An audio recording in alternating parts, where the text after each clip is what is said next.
WWE Survivor Series is this Sunday in Los Angeles at the Staples Center.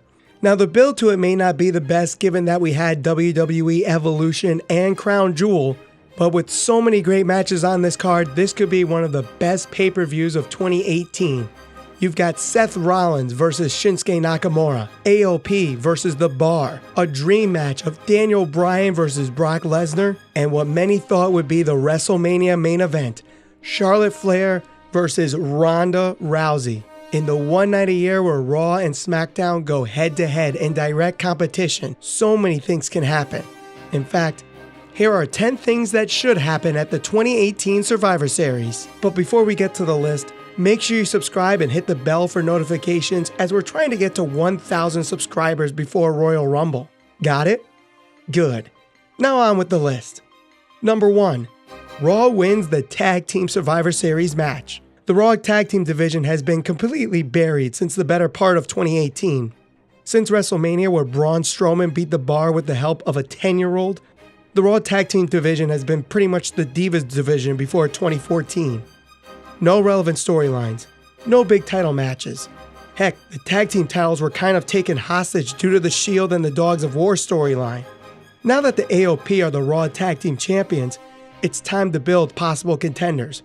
What better way to do that than to have the Raw Tag Teams beat a much stronger tag team division of SmackDown in the pre-show match? Number 2. The Revival should have the last elimination. Now, I'm not saying they should be the sole surviving team, but they cannot get eliminated as they are the best tag team Raw currently has besides AOP. If any Raw tag team has some build this year, it's them.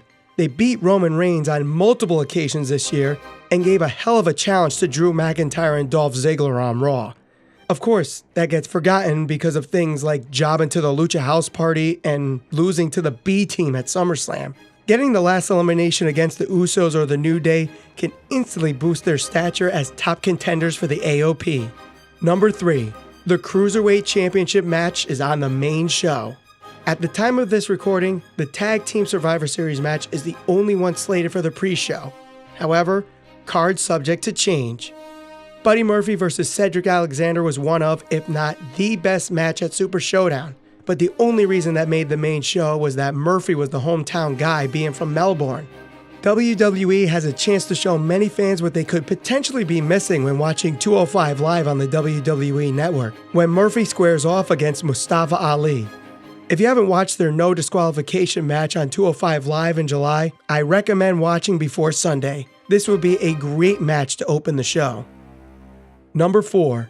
AOP Beats the Bar.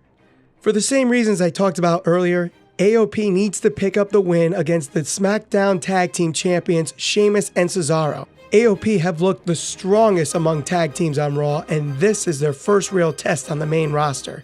Sheamus and Cesaro are a nice pairing for AOP's first pay-per-view match on the main roster, and it is sure going to be a great match if given the time. The only issue is that Big Show will be in the Bar's corner, and this makes me believe somehow outside interference will help them get the win for Team Blue. Number 5. Dean Ambrose costs Seth Rollins the victory. There really has been no actual build to the match between Intercontinental Champion Seth Rollins and United States Champion Shinsuke Nakamura. The story has been told on Raw with the recent heel turn by Ambrose the night Roman Reigns announced he would need to vacate the Universal Championship to battle leukemia for a second time. Rollins has been trying to get a reason out of Ambrose, which we sort of got on the go-home show Monday night. But on the other hand, Nakamura hasn't had a real storyline since winning the US title from Jeff Hardy in seconds at Extreme Rules. WWE will most likely find a way to further the storyline of Rollins and Ambrose by having the Lunatic Fringe come out to distract the Architect before being low-blowed by the King of Strong Style and win with a Kinshasa. Number 6. Nia Jax and Tamina are the sole survivors in the Women's Survivor Series match. Tamina and Nia Jax were recently paired together on Raw, currently feuding with Ember Moon. But Nia Jax is currently the number 1 contender to Ronda Rousey, which will most likely happen at TLC. The two are most likely going to be built as unstoppable forces in the women's division, and if and when the women's tag team division happens in WWE. By becoming sole survivors, they would be beating a team that consists of a long-time undefeated Asuka and former women's champions Carmella and Naomi. Number 7. Drew McIntyre squashes Team SmackDown. If you haven't watched our Monday episode, I suggest watching it now by clicking the link in the description below. We talked about how Drew McIntyre is set for a big push in 2019. What better way to start the push than by having the Scottish psychopath completely squashing Team SmackDown, which includes Shane McMahon, who stole the World Cup and being declared the best in the world. This would avenge Dolph Ziggler's loss, who should have won the tournament at Crown Jewel, and also eliminating Jeff Hardy and Rey Mysterio, former world champions. McIntyre would look incredibly strong in the match and could argue he should have the first shot at Lesnar for the Universal Championship. Number 8. The Miz turns on Team SmackDown. One person who shouldn't be a victim of McIntyre's one-sided victory is The Miz. Let us not forget that it is his injury at Crown Jewel that led to Shane inserting himself in the finals to win the World Cup tournament. Something that The Miz pointed out in claiming he is really 2/3 of the best of the world. A turn on Shane and getting himself counted out would lead to a rumored babyface turn. This would protect the A-lister and he could be winning the Royal Rumble and challenging Bryan at WrestleMania. Number 9. Brock Lesnar wins. Now I'm going to get a lot of backlash from the mouth-breathing basement dwellers on this one, but hear me out.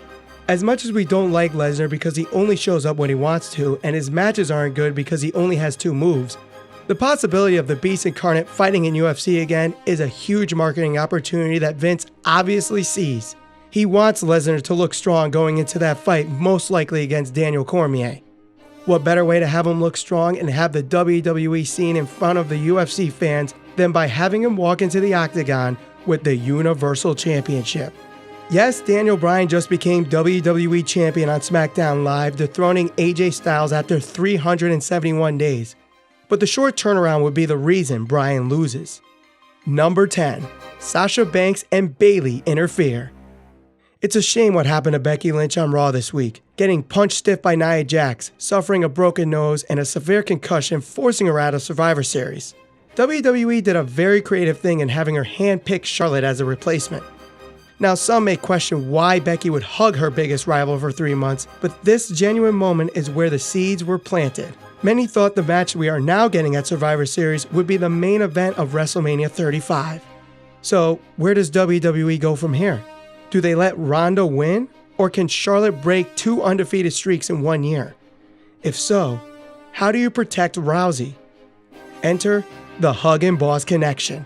Banks and Bayley have no match at Survivor Series as they were not picked by Alexa Bliss on Team Raw in the Women's Survivor Series match. So instead, they turn on Raw and join forces with Flair and help her get the victory. Not only would this create a short-term story for Bayley and Banks going Benedict Arnold on Raw, but it would plant the seed for the new WrestleMania marquee match. The 4 horsewomen of Flair, Lynch, Banks, and Bayley against the 4 horsewomen of Rousey, Shayna Baszler, Jessamyn Duke, and Marina Shafir. What do you think will happen at Survivor Series? Let us know in the comments below. Make sure you subscribe and hit the bell for notifications for more episodes of the Square Circle Cycle Babble. Help us get to 1,000 subscribers before the Royal Rumble.